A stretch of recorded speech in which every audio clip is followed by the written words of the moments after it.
Hey, it's Mr. Johns, and welcome to Sketchup Online. We are going to take a look at the program and its tools to kind of get you familiar with how it works. If you've used it before, this is a review. If you have not used it ever before, this is an introduction. So once you get to SketchUp, do a search for Sketchup For Web or Sketchup Online. It's a free in your browser program for 3D design.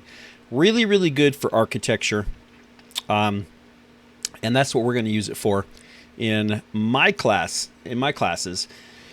mostly. So we are looking at a 3D environment. There really is no ground and no sky. This is just to kind of help you feel comfortable in this environment.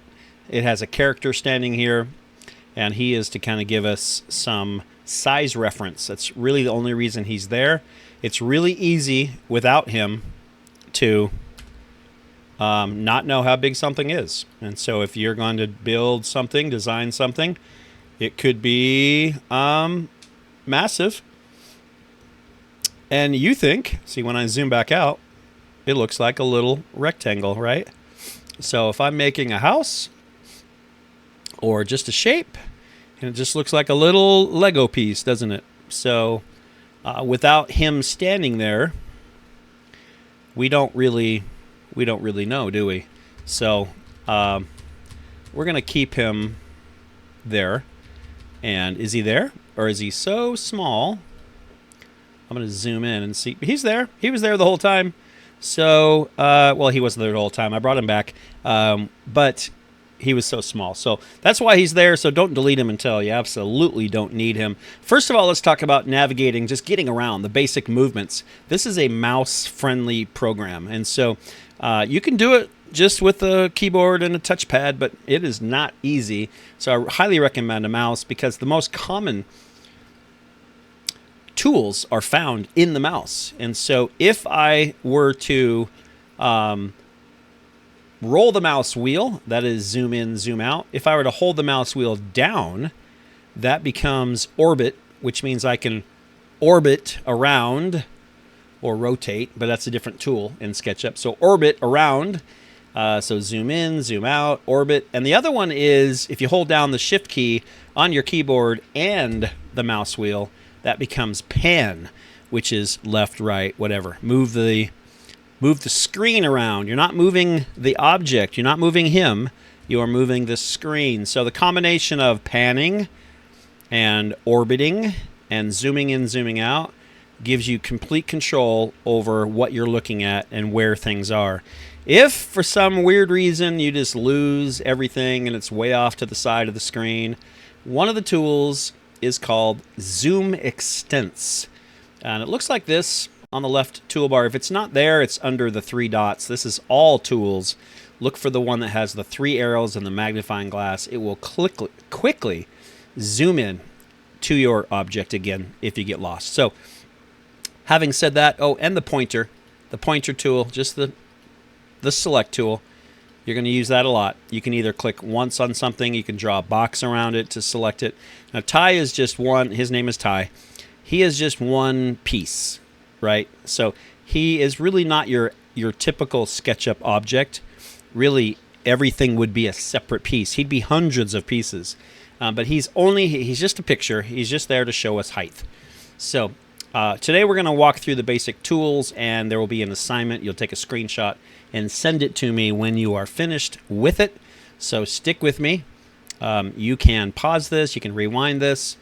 If you mess something up, you can also hit Control-Z, which is one of my favorite tools that's not in SketchUp. It's just on your keyboard. So if I made a mistake and this is not exactly what I wanted at all, I could there was two steps there. I drew the flat box and then I pulled it up.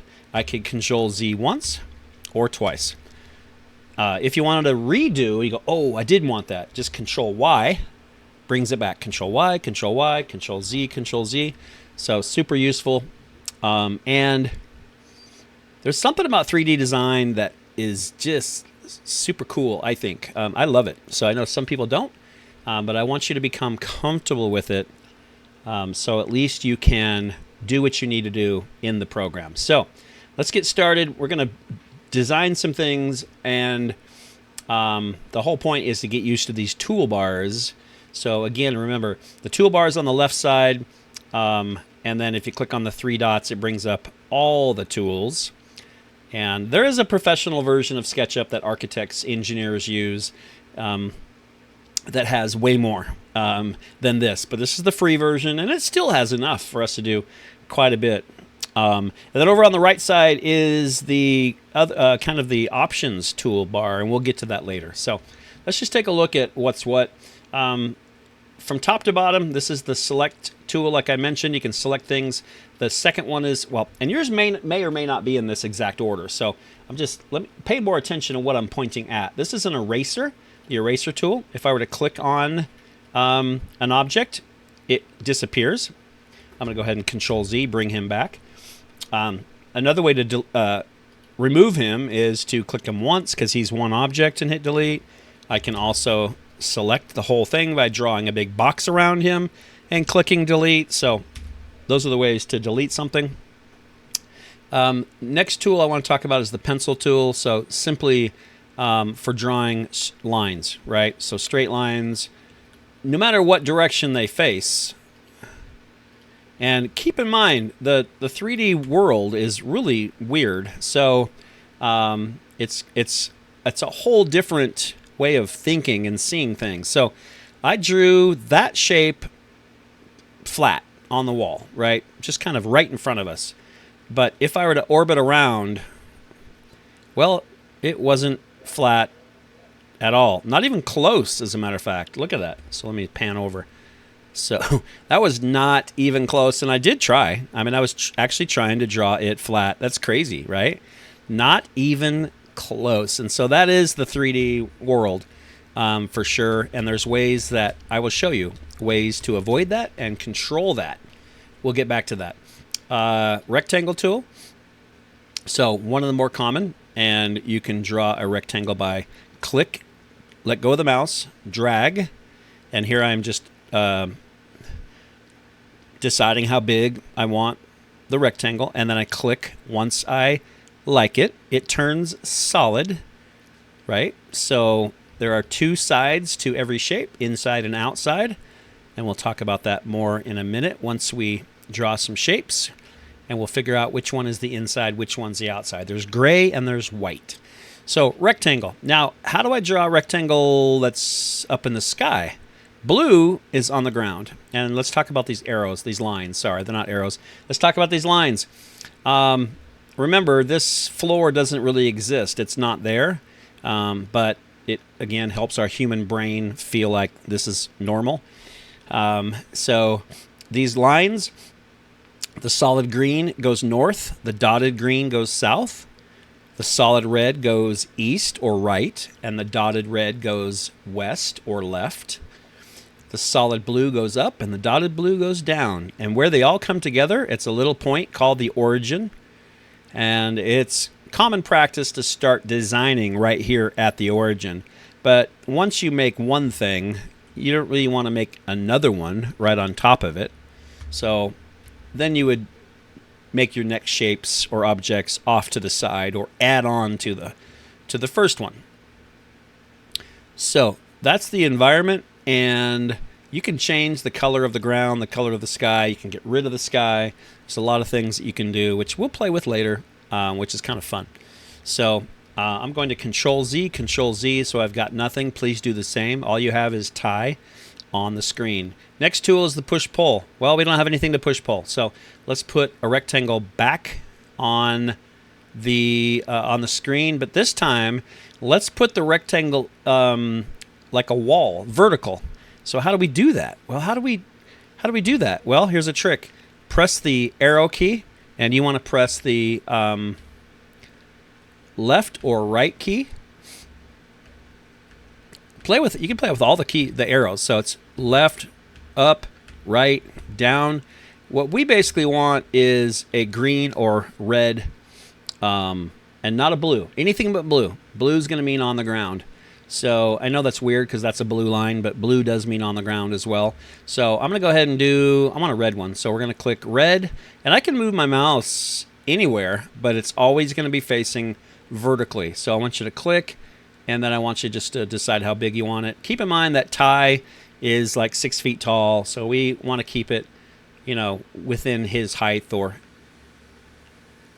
in this range.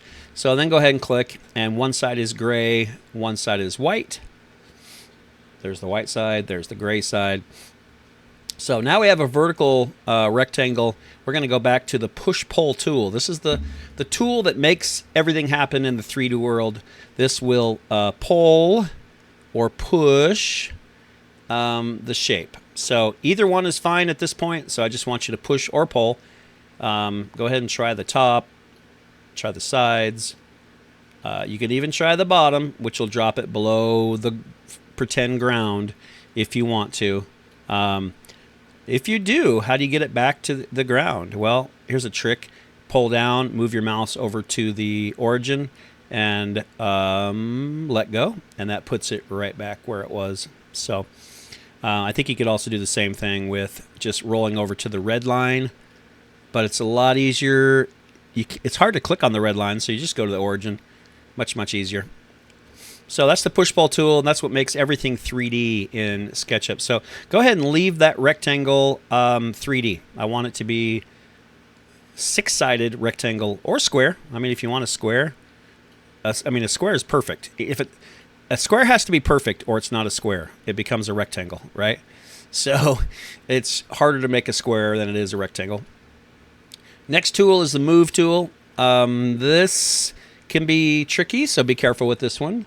If I were to click on, you notice how everything turns blue when I roll my mouse over it. Whatever I am selecting is blue. So if I click on the side of this rectangle with the move tool and pull out, it becomes just like the push-pull tool. However, I'm being really careful trying to stay on the green axis, because if I don't, look what happens. I can move this shape into all kinds of weird directions and then click, and I end up with that, which is interesting. And that's fine. Now I'm going to click on a corner, and I'm going to hold the mouse button down as I push around and then let go. That's interesting. Now I'm going to try a line. So the 3 things I want you to try: a side, a corner, and a line. Notice that the line turns blue. It's not the side, it's the actual line. And a little window pops up that says on edge.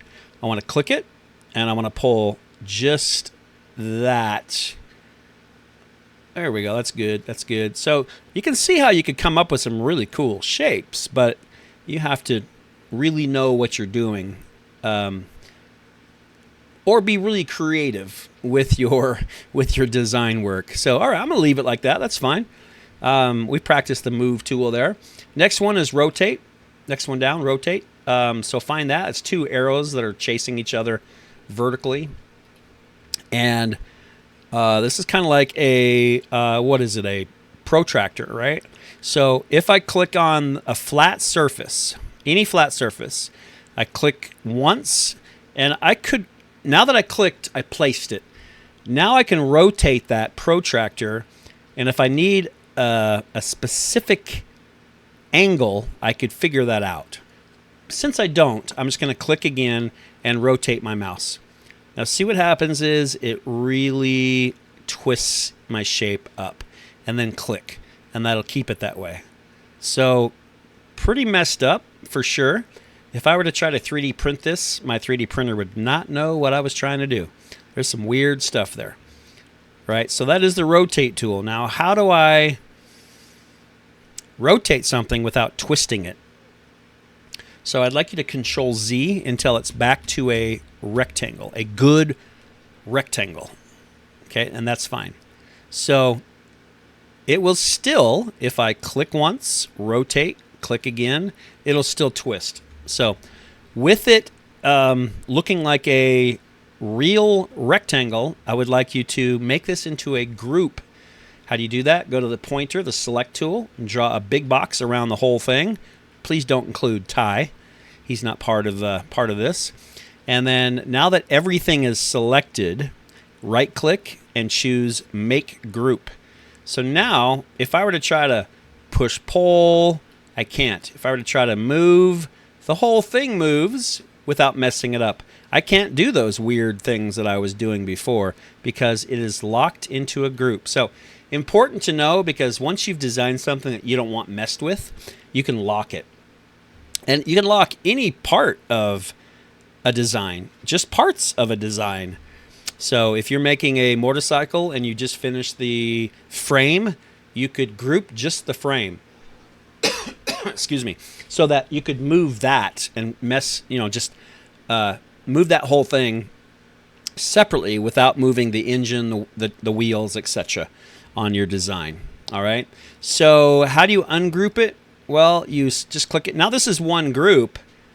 You don't even have to draw a box around it. You can just click on it once because it's one thing. It's kind of like Ty. It's one thing. So when you click on it, it selects everything. You can right click and you can explode it. And now everything is back to separate pieces of a rectangle. Okay.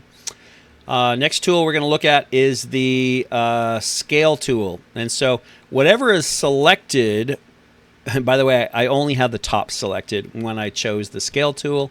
I don't want to just scale that top thing. So what I need to do is, I forgot it's not a group. So I need to either select the whole thing and then scale it, or make it a group. I'm just going to go ahead and select the whole thing and choose Scale Tool.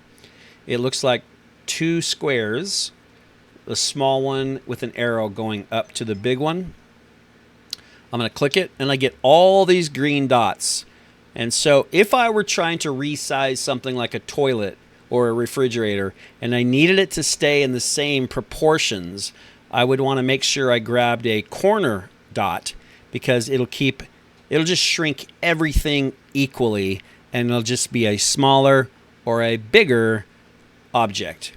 Now if I don't care, I can grab a middle dot and I can make it thinner or thicker. I can make it taller or wider, and it changes the proportions totally. So those two things are important to keep in mind.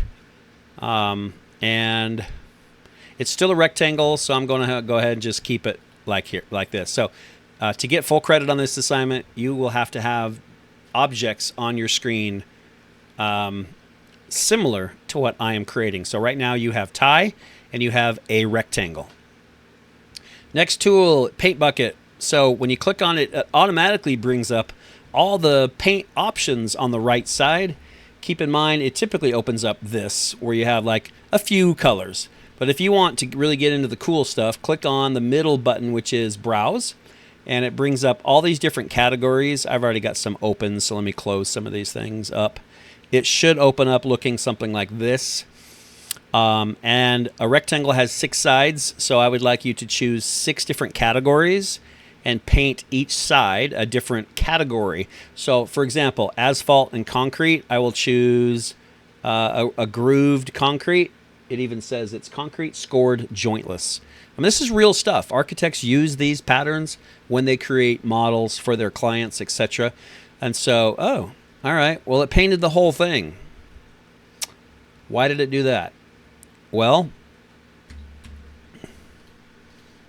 because it's grouped. I thought I exploded it, but let me go ahead and explode it. Boom. If it's a group, remember it's one object. So when you paint it, the whole thing will be painted. I just want to paint this side. There we go, concrete. And then if you open up all these categories, it gets a little overwhelming. So what I like to do is these little, they're called carrots, but these little arrows, I like to close it just by clicking up. Just so I have one open at a time. I always like brick. I think brick looks cool. I'll put it on the side there and then close it. And then I'm going to go to carpet, wallpaper, etc. and put some kind of funky wallpaper on the top.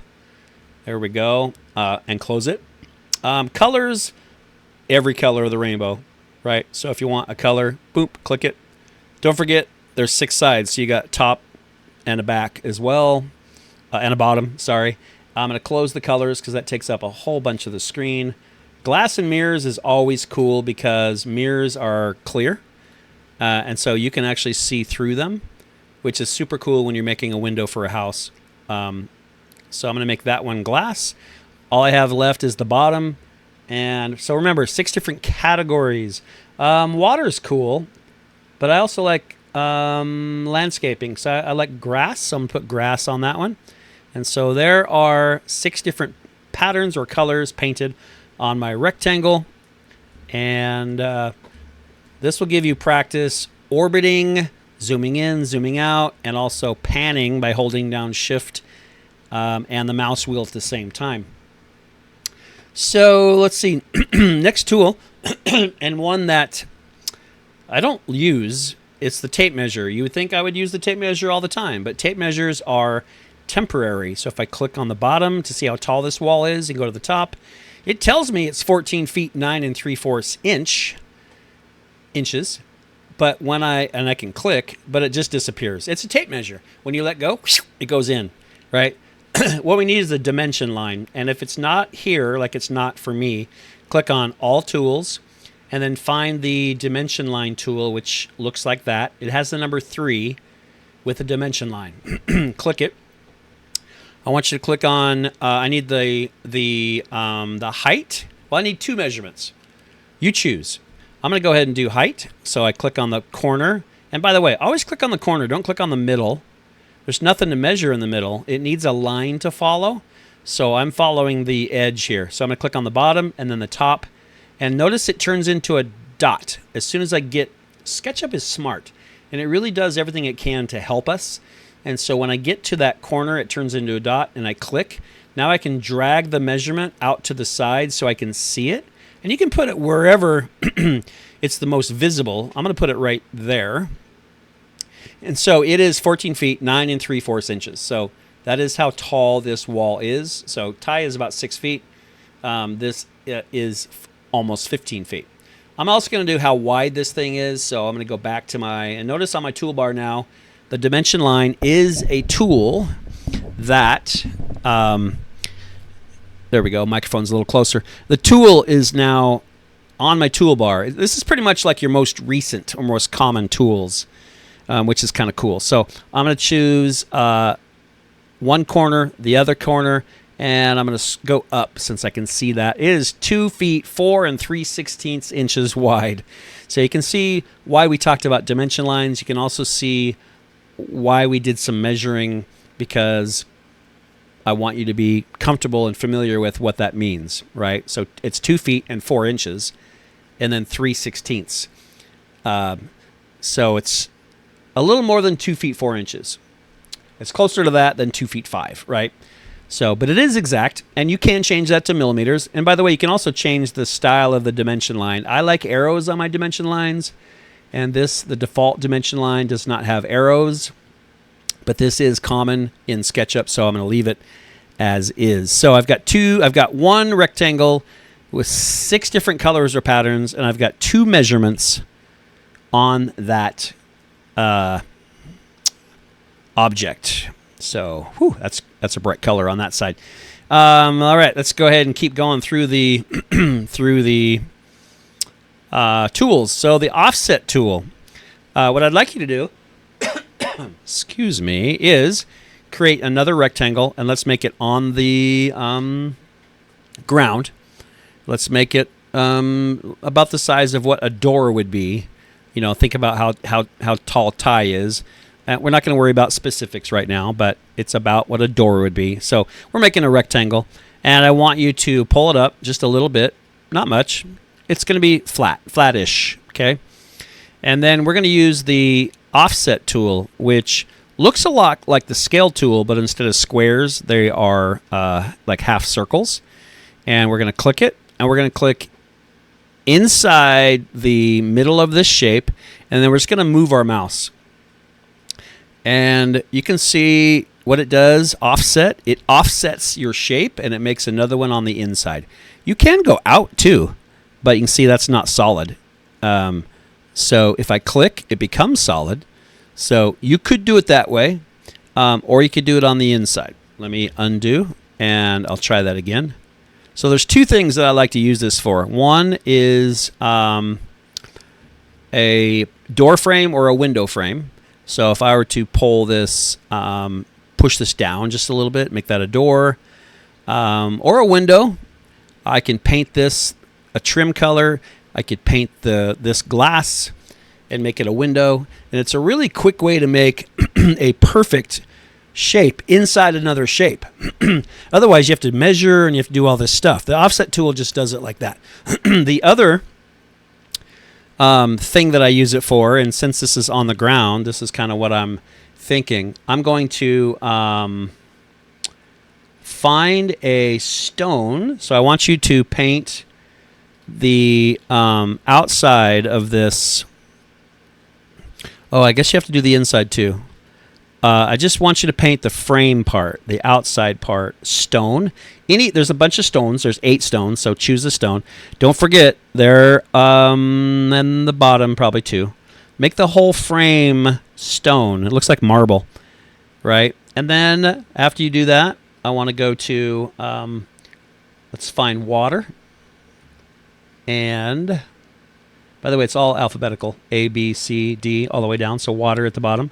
And I'm going to choose a water. That would look cool in a swimming pool or hot tub. And so I just made Ty it's a little bit shallow.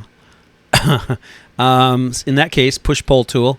Let's make it look like a hot tub. Oh, and if I do that, then it messes up my offset. But I think I could. How do we fix that? Go to the move tool and move the line and pull it. Oh, it doesn't like that. It didn't like that. That's interesting. Oh, so the other way, I think I can see. 3D design is a lot of problem solving, which this class is all about, right? And the reason I want you to be comfortable solving problems, it's just normal. That's like normal life. And projects are about solving problems and figuring out other ways to try something. So I thought I had it figured out. I was just going to move that line, which it did. It moved only that line. But I want to push this out. Now, do I care that it's not exactly like this other side? If I was doing this for real, yes, I would measure and make it all perfect and all that. But we're just going to make it look about the same. And yeah, maybe it's not the... maybe it looks more like a bathtub. Maybe it should be wider. Maybe it should be a different shape. And we could do that. There are tools for that. But for this assignment, I want you to make that look like a pool or a hot tub or whatever you want to call it. So we have the wall with 2 measurement lines, painted 6 different colors. And we have a stone hot tub with water. All right. Cool. If, as you're working with your project and you get zoomed out or zoomed in and you're like, where is it, where is it, where is it, and you're panicking, I mean, I try to lose it on purpose sometimes, but I can always seem to find it. So I'll just move it way over there. But if you panic, like, it's gone, Mr. Johns. Look at my screen. There's nothing on my screen. Use the Zoom Extents tool. If it's not on your toolbar, go to All Tools. It's the magnifying glass with the 3 red arrows. Click it. It will zoom in as close as it can to everything on the screen. So quick way to, I call it the Find My Stuff tool. All right, so we've done dimension lines. We've done pretty much everything here. Offset tool, yes. I'm not going to go over all these tools. Just a few more. The circle tool is obvious, but let's go ahead and do it.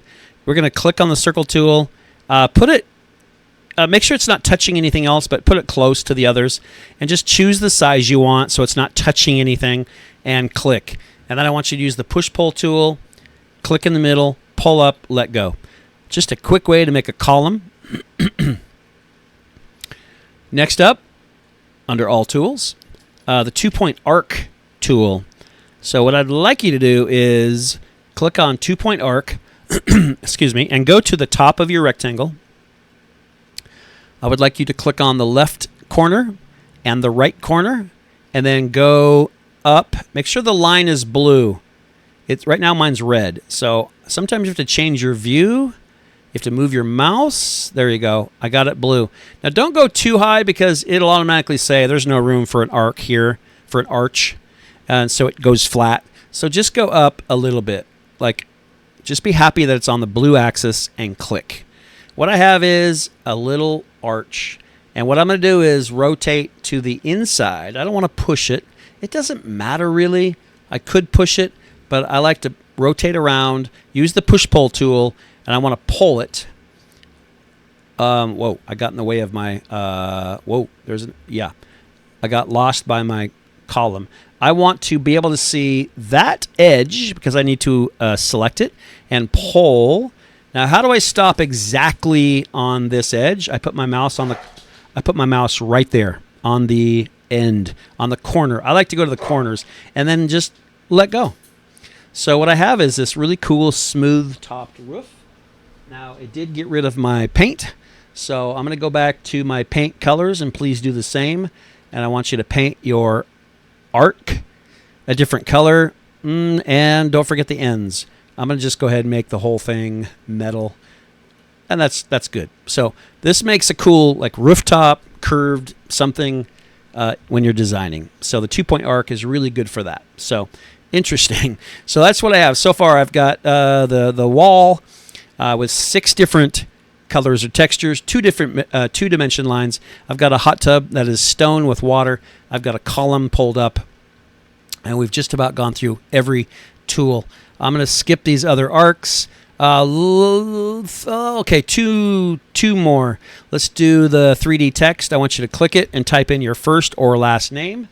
I'm going to type in John's. You can change the font here. You can choose whether it's bold or not. You can choose how tall it is.